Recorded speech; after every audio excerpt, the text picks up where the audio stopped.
Busy day for the Orioles on Thursday. Got crushed by the Guardians, and not a great Orioles debut for Trevor Rogers. Made a whole slew of roster moves, and they got David Rubenstein fully in control and signed their first round pick. I'll break it all down coming up on this episode of the Locked On Orioles podcast.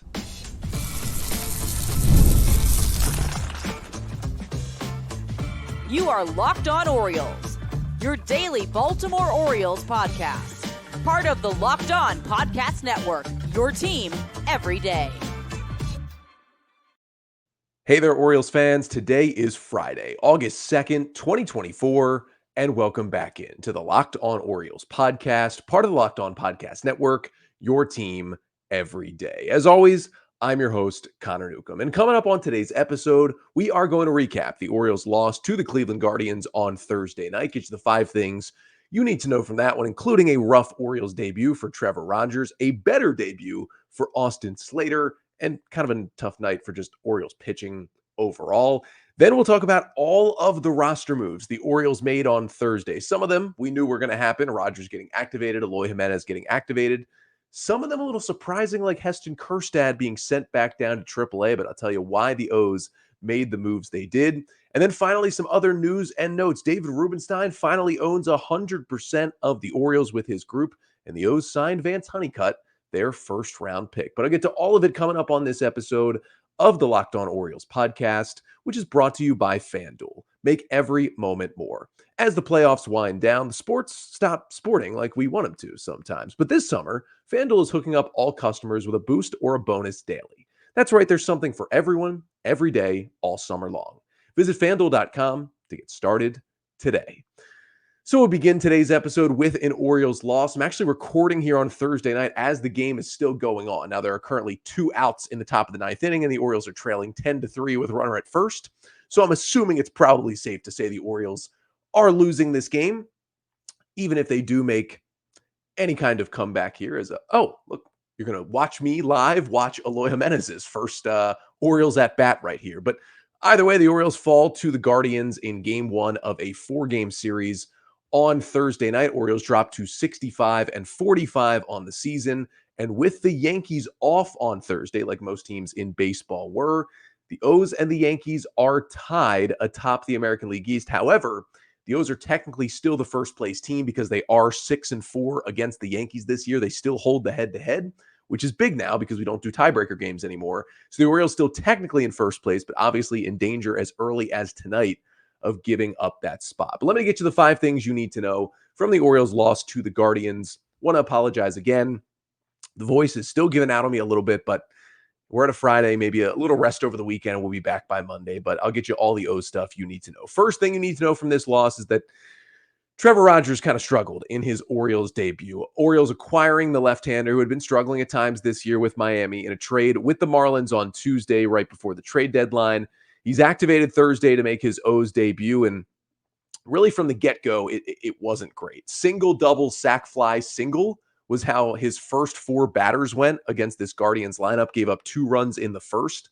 Then he settled down a little bit, had a good second inning, retired the first 2 batters of the third, and it looked like, okay, maybe new team, good top of the Guardians order, just needed to settle in. And then he let a couple of base runners on, gave up a 3-run homer to David Fry. All of a sudden, it's a 5-1 game in the bottom of the third, and he's kind of getting crushed. Now, he did get himself out of a jam in the 4th, then couldn't finish the 5th, comes out of the game 4 1/3, 5 runs, 6 hits, 3 Ks, 3 walks, and a homer on 94 pitches for the left-hander Rogers. And it was the Guardians teeing off a little bit on Trevor Rogers at times. 12 hard hit balls. He was definitely clobbered. It was interesting to see the pitch mix from Rogers, who threw 94 pitches and threw them all about the same amount. 26 sliders and 26 sinkers with a top used pitch, which is interesting because the slider was his number 4 pitch this year with Miami. Then 23 four-seamers and 19 changeups. So he still threw it. But the changeup, his number 2 pitch with the Marlins, is by far his best offering. And so to throw it the least out of any pitch was a little surprising in his first Orioles start. We'll see how this continues as the Orioles work with him to tweak some things, but I was intrigued by what we saw. The velocity was, where it's been 89 to 92, touching 93 to 94 a little bit when he really rears it up with that fastball and sinker. But yeah, not a great start. I'm not going to judge the entire trade off of one start, and you shouldn't either. Didn't begin great, but we shall see. Remember Jack Flaherty? He had an amazing first start with the Orioles after the trade last year and then kind of went downhill. So we'll see what Trevor Rogers can do in the coming starts. Second thing you need to know from this one is that the Oriole bullpen behind Rogers did not pitch much better. It was Albert Suarez who had his rotation spot taken by Rogers after the trade. So Suarez was in the bullpen. He was fully rested pretty much since his last start on Sunday and was ready to pitch in relief for the Orioles. He relieved Rogers in that fifth inning. Now, he did get himself out of the fifth, keeping it a 5-2 game, but he came back out there in the sixth and was able to work through that briefly. Then he came back out for the seventh, and that was when things got away from him. Cleveland ended up with a 5-run seventh in this game to completely put it away. Suarez allowed 3 runs on 3 hits over an inning and 2/3, just didn't have good command. Then the Orioles went to Jacob Webb, and he also was like spraying the ball all over the place. Technically didn't walk a guy, but did allow a homer, 2 runs on 2 hits, and an inning of work for Webb. And despite the fact that he K'd 2 and didn't walk anyone, that was some of the worst command I've seen from Jacob Webb this year.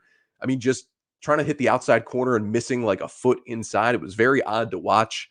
Shout out to Birch Smith, who did look good again and throw a scoreless eighth, was like the only Orioles pitcher who had success in this one. But yeah, even behind Rogers, not a banner day for the Orioles pitching staff.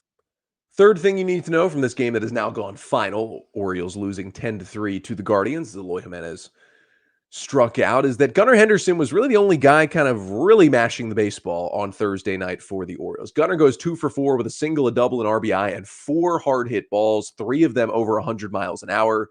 He just roped the baseball, and no mistakes for him defensively at shortstop too, which was nice. Santander did hit a homer. His 32nd of the year was absolutely crushed. A solo shot in the fourth off of Ben Lively actually ties Santander with Shohei Ohtani, 32 home runs, second most in the majors behind, of course, Aaron Judge, who's about to hit his 40th here at some point. But not a whole lot of offense beyond that for the Orioles. Just 3 runs. There was kind of a gift run given to them when they got a couple on in the 8th inning. Only 5 hits for the O's. They've been walking a whole lot lately. Only did it twice in this game, once from O'Hearn and once from Cowser. Holiday also got on via a hit by pitch.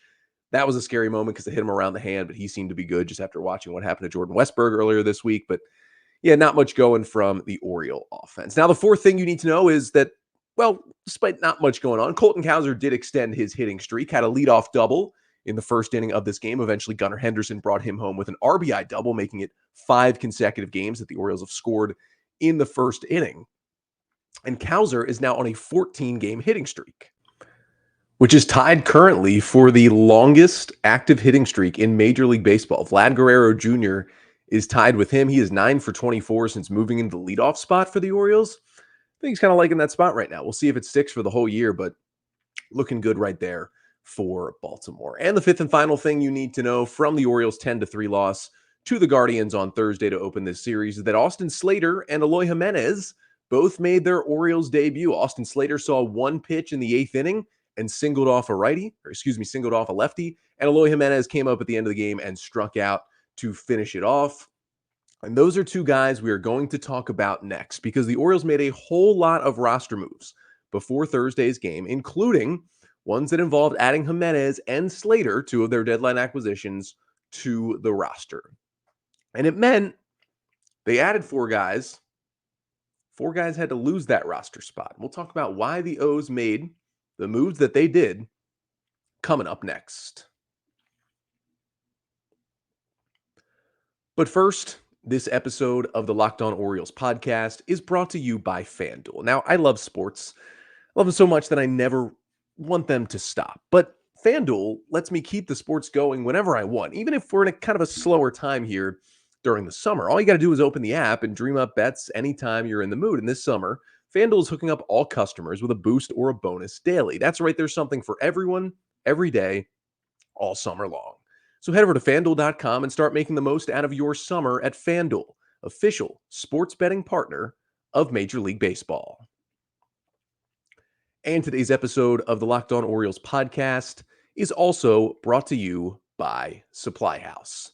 Get the supplies from the site that's made for the skilled trades, supplyhouse.com. Supplyhouse.com is the reliable way to order plumbing, HVAC, and electrical products online. Their easy to use website is packed with helpful resources and the latest product info to help you get the job done right. Shop a complete inventory of over 200,000 parts from over 400 top brands and get your order delivered right to your door with fast shipping from coast to coast. Need help with an order? You can get expert support and industry-leading service from the friendliest folks in the business and talk to a real person every time. Pros in the skilled trades can get a competitive edge by joining SupplyHouse.com's free TradeMaster program. Every TradeMaster gets access to a dedicated phone line, free shipping, and discounts on every order. Join the thousands of trade pros already benefiting from their free membership at SupplyHouse.com/TM and order plumbing, HVAC, and electrical supplies from anywhere with just a few clicks at SupplyHouse.com.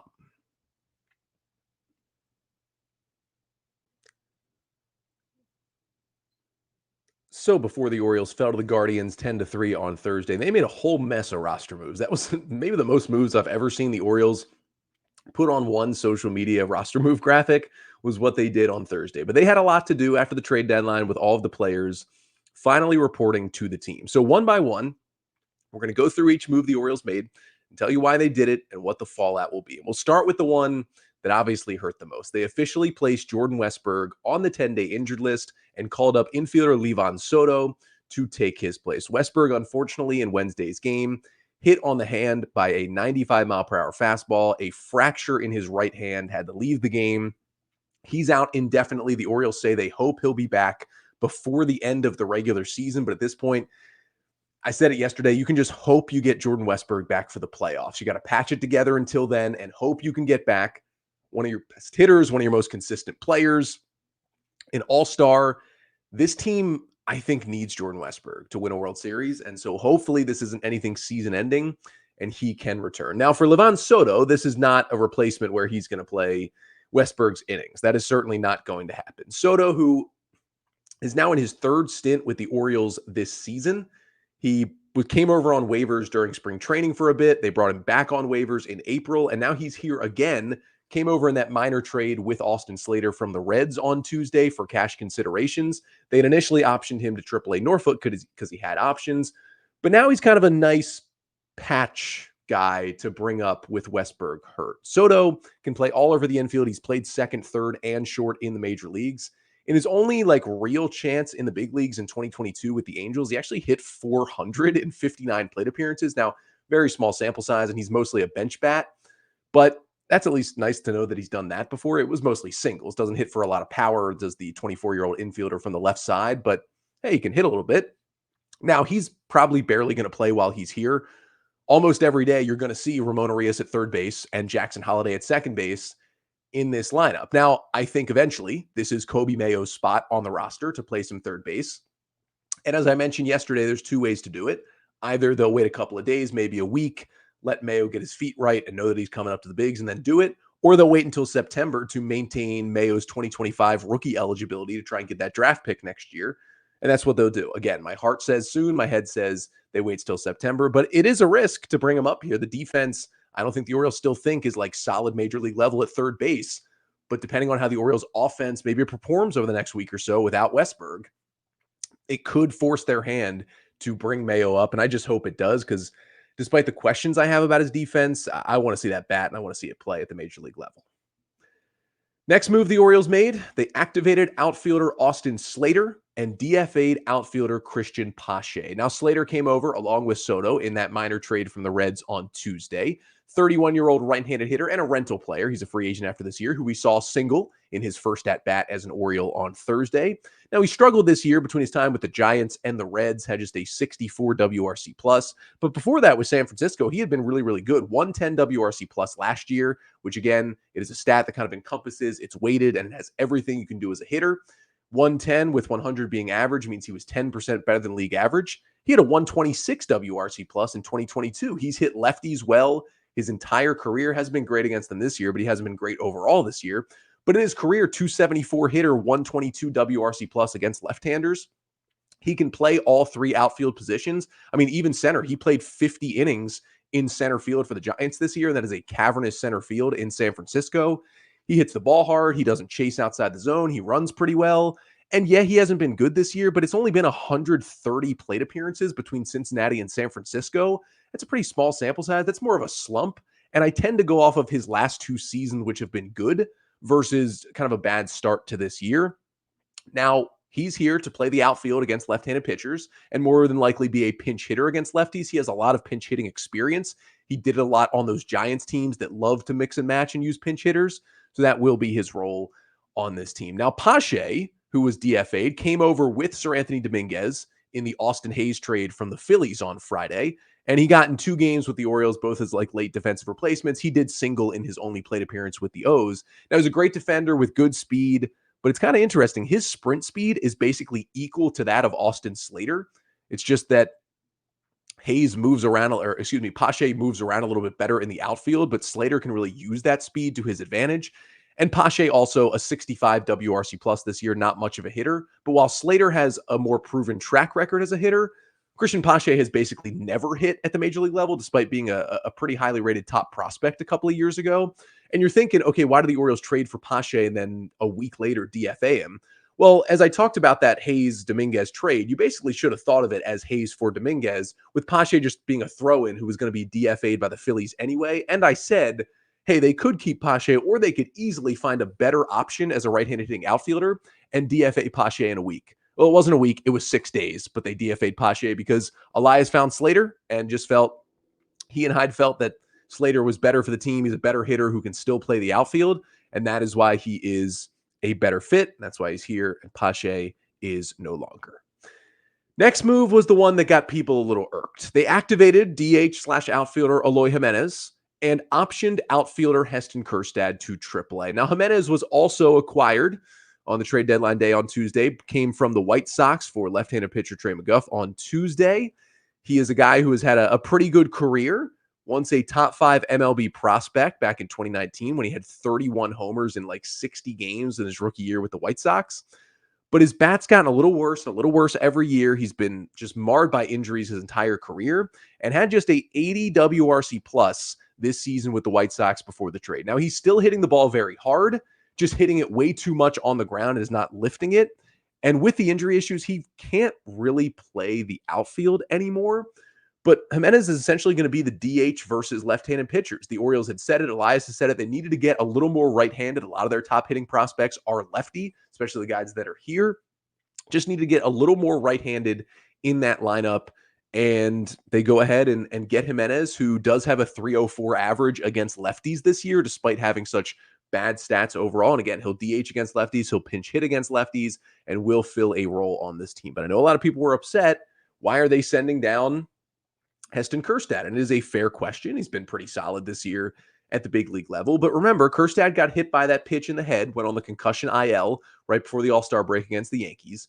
And since returning from the concussion, 2 for 18, 2 singles, 7 strikeouts, 3 walks, only 3 of his 11 balls put in play were hard hit. And I get that is a crazy small sample size, and his stats are still pretty good for his rookie year across the board this year. He's just not swinging it super well, hasn't been making really good contact all year, and he is definitely struggling defensively in the outfield. And when you struggle to play him in the outfield, I don't think the O's, after seeing him out there in left field, want to put him out there right now. And he's also not mashing. He kind of becomes redundant on this roster when the Orioles need to get more right-handed, and he is a left-handed hitter. Now, he's going to be back, and maybe a couple weeks of mashing AAA pitching is going to help him and make sure that concussion is not an issue anymore. But you just cannot roster him, O'Hearn and Jimenez at the same time. And I think the Orioles felt they needed the right-handed bat of Eloy Jiménez more than the left-handed bat of Kjerstad. And here's the other thing, like, people are complaining, oh, why hasn't Kjerstad gotten an everyday role yet? You can blame Ryan O'Hearn, and you can blame Ryan O'Hearn in the fact that O'Hearn's just been too good to give up that role. And that's the thing. It's not like the Orioles are holding Kjerstad back. They're looking for an opening, and O'Hearn is just not giving any opening to Kjerstad. They're basically two guys that would fill the same role on this Orioles roster. And it's fine for the O's because as long as O'Hearn continues to produce, it's not really an issue. And Kjerstad will eventually get his full-time chance. But for now, he goes to AAA. It's just with the way the roster worked out and the fact that they brought in those right-handed bats and wanted to get more right-handed, that's what will happen for now. I mean, at the very least, we'll see Kjerstad back as a September call-up, and potentially he could be back earlier, but he will still factor in. Elias did say it. Kjerstad will still factor in big time to this team in the second half, but maybe a little reset while they reshuffle this roster a little bit and get a little more right-handed. And then the final move was activating left-handed pitcher Trevor Rogers to the roster and optioning left-hander Keegan Akin to AAA. Rogers already talked about, was activated to kind of be the number 5 starter, and he made his first start with the Orioles on Thursday. Now, he's not going to be a postseason starter, right? He could move to the bullpen in the postseason and have his stuff play up, but we'll see how it goes overall with Rogers in the Orioles rotation. But on the Aiken side, it was a little surprising. There was really 2 guys who could have been sent down for this Rogers move. It was either Birch Smith or Keegan Aiken. Neither of them are really in a high leverage role, and both of them had minor league options. Now, Aiken this year is 7th among current relievers in the Orioles bullpen in average leverage index by Fangraphs, basically showing, okay, how high of leverage of situations are you coming into? Now, Aiken was 7th and Birch Smith was 8th, but Birch Smith lately is actually above Aiken in that spot. And with the Orioles adding Gregory Soto to this bullpen as well, Soto gives them another better left-hander in the bullpen than Aiken, and Aiken becomes a little expendable. In July, Keegan Aiken had the lowest leverage index in the Orioles bullpen.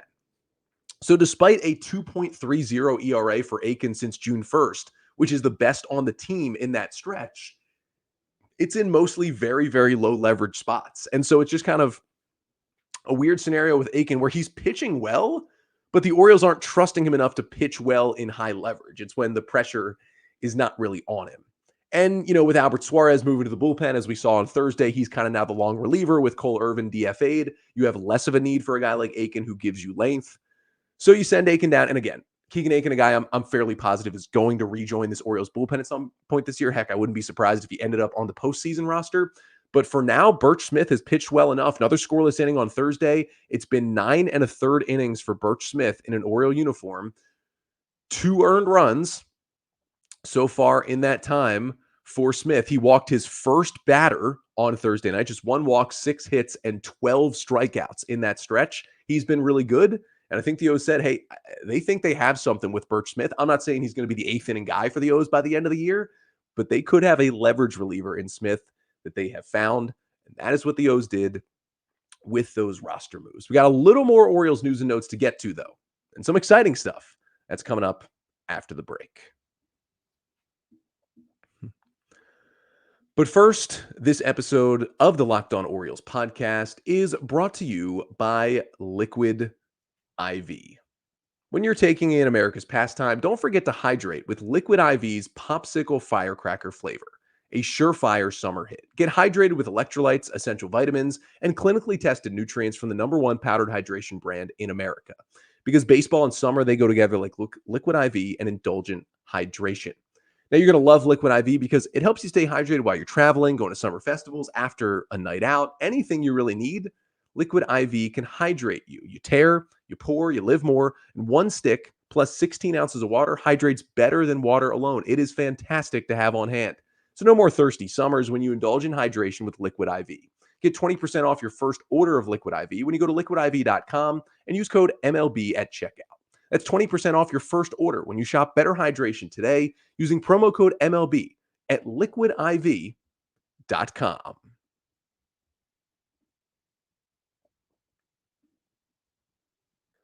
So before we get to the rest of the news and notes, did want to mention just one more thing when it comes to all those roster moves with Slater and Jimenez and Soto being here with Westberg on the IL and then Kjerstad going down to AAA. It does mean there's going to be some changes in the Orioles lineup. And that lineup that we saw against right-hander Ben Lively on Thursday night. And if you're watching on the Locked On Orioles YouTube channel, first make sure you like, comment, and subscribe to the channel. But also you can see this is kind of the new Orioles lineup for now, at least until they make a move, bring up Mayo, anything like that, against right-handed pitchers. Cowser leading off in left, Rutschman catching, Henderson at short, Santander in right, O'Hearn DHing, Mountcastle at first, Mullins in center, and then Arias at third and Holiday at second. And again, you're going to see Arias and Holiday pretty much every single day. So that's going to be the more popular lineup because you see more righties than you do lefties. But I wanted to switch over to the lineup against lefties because this is where you're going to see some changes. And again, I've got it up here on the Locked On Orioles YouTube channel. We'll probably see this one for the first time on Saturday night. Orioles tonight at 7:10, they face a righty in Carlos Carrasco. He goes against Dean Kramer. Then Saturday, Zach Eflin for the O's at 7:15 on Fox. But the rookie lefty Joey Cantillo will be the starting pitcher for the Guardians on Saturday night. And this is what you're probably going to see. The Orioles maybe would have put Westberg in that leadoff spot against lefties, but they don't have him anymore. So I honestly think, I don't know if they're going to lead off Cowser against lefties. So they might put Gunnar, I think, back in the leadoff spot against a lefty. So I'd put Gunnar at short, Rutschman catching, then Mountcastle at first hitting third, then Santander fourth in right field. Then you have Eloy Jiménez DHing hitting fifth, then Cowser in center hitting sixth, and then Austin Slater in left field hitting seventh. And then you still have Arias eighth at third base and Holiday ninth at second base. That puts the likes of Ryan O'Hearn, Cedric Mullins on the bench against lefties. And then you're kind of assuming, Livan Soto isn't going to start much. James McCann will start some days, but not going to be a regular starter. So those guys will regularly be on the bench. And then you're just kind of pushing in Jimenez and Slater against lefties. And then it will be Mullins and O'Hearn against righties. And then you have those guys as pinch hitting options near the end of the game as well. Now you can let me know in the comments, whether that's better or worse than it was before. Obviously it's worse because you lost Jordan Westberg and he was a big part of lineups against either sided pitcher, but it's kind of a look at what it is going to look like. And for the Orioles, one of the reasons why I changed a little bit is because they were able to go and get Eloy Jiménez. And it's maybe not a move they would have made in the past because they were able to take on the rest of Jimenez's salary this year. And it was only like $7 or $8 million. It wasn't a lot, but the O's were able to eat some salary to be able to give up basically nothing at all to get Eloy Jiménez. And the reason why is because David Rubenstein is the owner of this team. And it became official on Thursday. The full sale is final. Remember when David Rubenstein officially took over the Orioles right around opening day, he only had 40%, but he was the control person. Now he's got all of it. He owns 100% of everything of the Orioles. He has officially bought out all of those minority owners. And now really the fun can begin because now Rubenstein has full control over how the Orioles are using their money. Again, we won't see it again really come into play until the offseason, but it's time to extend guys. Gunnar Henderson, Adley Rutschman, maybe some others, Corbin Burns, paying in free agency, taking on money in trades. It already geared up at this year's deadline, right? Taking on the Eloy Jiménez money, taking on all $18 million of Zach Eflin's contract for next year to be able to lessen the prospects they had to give back to the Rays in that trade. That was something the Orioles wouldn't have done under John Angelos. So it was already making waves, but now it can kind of be fully in there for the Orioles. And I think the last piece of news and notes we'll get to on this episode is that the draft pick signing deadline was Thursday at 5 p.m. And shout out to the Orioles. They signed all 21 of their draft picks, along with a handful of undrafted free agents that they brought in. Now, they did make it a little worrisome because they went down to the wire with their first round pick, Vance Honeycutt. But Honeycutt did, about 3 hours before the deadline, sign his draft deal. He gets a $4 million bonus for being picked 22nd, about $200,000 over slot the Orioles give to Honeycutt, an exciting prospect, great defense, great speed, huge power. There's questions about the swing and miss, but he is an exciting player.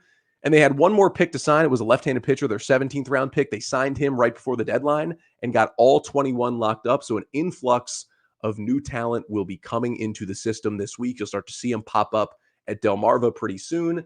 That is always fun to watch. And then I do have to shout out one of the other undrafted free agents the Orioles signed. I've talked about most of them at this point, but the other day they signed Ben Vespi, a right-handed pitcher out of UCF. And you might say, Vespi, that sounds familiar. Yes, Ben Vespi is the younger brother of Nick Vespi, and the Orioles have signed him to the organization. 4-year right-handed pitcher at UCF, had a really good career, ended up being their ace at points this year, and as a senior, 78 innings, 4.62 ERA, 21% strikeout rate for Ben Vespi. Who knows what he could become, but pretty cool to get Nick's younger brother into the fold as well. But that'll do it for today's episode. Orioles got 3 more against the Guardians this weekend. I mentioned Friday and Saturday. Sundays at 1:40, Corbin Burns versus Gavin Williams. I think the goal, once you've lost game 1, 4-game series playing against another first-place team, O's are trying to get out of here with a split, trying to win 2 out of the next 3, finish 2 out of 4 on the road before they then getting an off day Monday, which will be nice, and then they go north of the border on Tuesday. But I will be back, even though the O's are off Monday. I'll be back on Monday to recap everything you need to know from the final 3 games of this series this weekend in Cleveland between the Orioles and the Guardians. But until then, I'm Connor Newcomb, and this has been the Locked On Orioles podcast, part of the Locked On Podcast Network. Your team every day.